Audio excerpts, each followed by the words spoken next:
स्वागत है खौफ के इस सफर में खौफ के मुसाफिरों का। 12 से 2 वाली टीम ने मनोज और उसके साथी गार्ड को ठीक 2 बजे जगा दिया।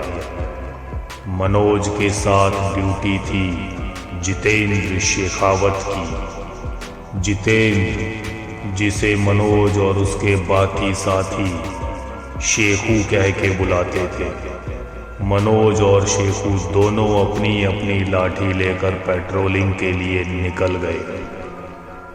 आप सोच रहे होंगे कि सोल्जर्स की ड्यूटी लाठी के साथ क्यों?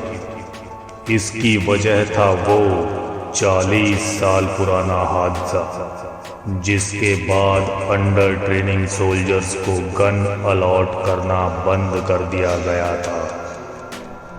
मनोज लैब के सामने वाले हिस्से और शेखू लैब के पिछले हिस्से की तरफ पेट्रोलिंग करने निकल गए। लैब के सामने वाले रास्ते पर एक बिजली का ट्रांसफार्मर पड़ता था।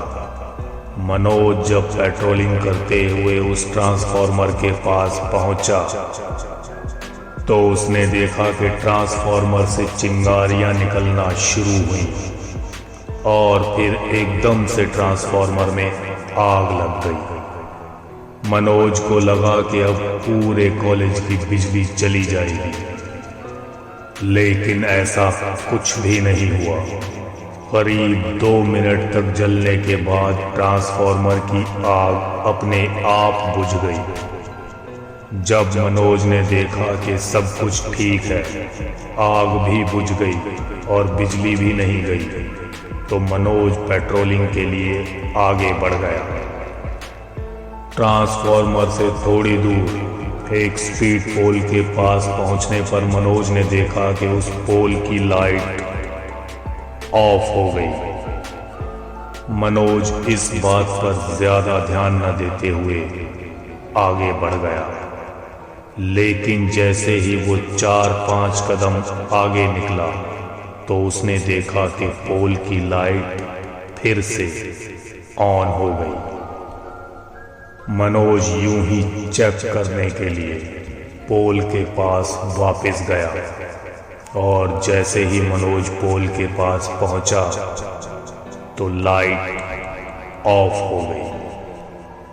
10-15 सेकंड्स चेक करने के बाद मनोज फिर से पेट्रोलिंग के लिए आगे बढ़ा, लेकिन जैसे ही फिर वो 4-5 कदम आगे निकला, पोल की लाइट फिर से ऑन हो गई। मनोज अब सोच में पड़ गया।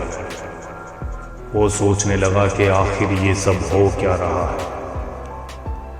उसने पोल की तरफ 1-2 कदम वापस लिए और पोल की तरफ अपनी लाठी दिखाने लगा। उसने देखा कि जैसे ही उसने लाठी पोल की तरफ की, लाइट ऑफ हो गई। ये देखकर उसने लाठी वापस पीछे की और देखा कि लाइट फिर से ऑन हो गई। कुछ सोचकर मनोज ने कई बार लाठी को आगे की तरफ करके दिखाया और फिर पीछे किया। उसने देखा कि जैसे ही वो लाठी आगे की तरफ करता था, पोल की लाइट ऑफ हो जाती थी और जैसे ही वो लाठी पीछे करता था, पोल की लाइट ऑन हो जाती थी। मनोज कुछ सोचकर जल्दी जल्दी कदम उठाकर वहां से आगे बढ़ गया। कुछ देर बाद मनोज को पेट्रोलिंग क्रॉसिंग पर शेखू मिला। उसने शेखू को सारी घटना सुनाई। मनोज की बातें सुनकर शेखू बोला, अबे रात को 3 बजे ऐसी बातें बता रहा है, तू ड्यूटी करने देगा कि नहीं? तुझे मालूम है ना मेरा क्या हाल होता है ये सब सुन के? ये सुनकर मनोज बोला, तुझे क्या लगता है मैं बातें बना के बोल रहा हूँ? शेखू बोला, मुझे पता है यार तू झूठ नहीं बोल रही, लेकिन तू ये जानता है कि अब पेट्रोलिंग के लिए मुझे उस रोड पर जाना है। ये सारी बातें सुन के मेरा क्या हाल होता है तू सोच भी नहीं सकता। मेरे अंदर पता नहीं क्या क्या होने लगता है। तो मनोज हंसकर बोला, अबे शेखू, फौजी हो के इतना डरता तू? इस पर शेखू बोला, अरे यार ये चीजें ये नहीं देखती कि सामने वाला आर्मी में है या सिविलियन। और वैसे भी तुझे पता है ना 40 साल पहले यहाँ पर क्या हादसा हुआ था। यार तू ड्यूटी दे, मैं जाके मनोज नागर को जगा देता हूँ। उससे कहता हूँ कि भाई तू मेरी आज की ड्यूटी कर दे, अगली बार मैं तेरी ड्यूटी दे दूंगा।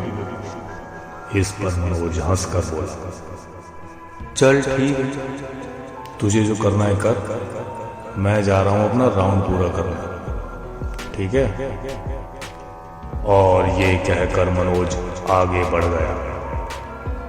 मनोज कुछ ही कदम आगे गया था कि पीछे से शेखू की आवाज आई, मनोज सुन। यार एक काम करेगा, मुझे प्लीज वो पवेलियन तक छोड़ देना।